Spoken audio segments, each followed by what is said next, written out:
Good evening, sir. This is my report about the stability booklet. Information found in the stability booklet on board ships. First is general ship information, ship's name, dimensions, draft, displacement, and other basic data. Second is hydrostatic data. Tables that show how the ship behaves in water at different depths, buoyancy, displacement, and stability values. Third is cross curves of stability. Graphs used to calculate the ship's stability at the different angles of Hell. Fourth is KN or easy curves, writing arm curves.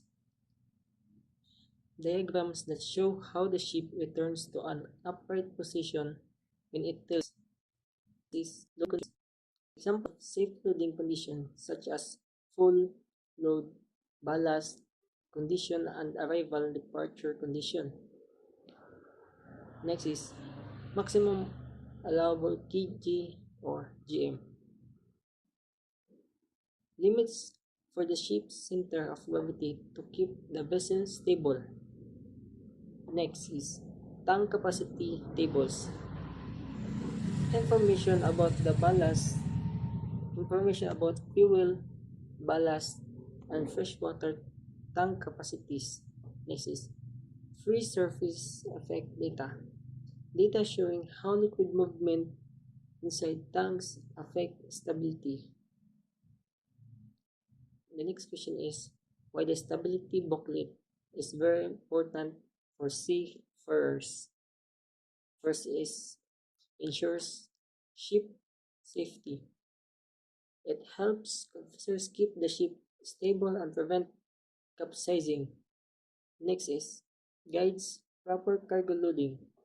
It shows how cargo should be distributed to maintain balance.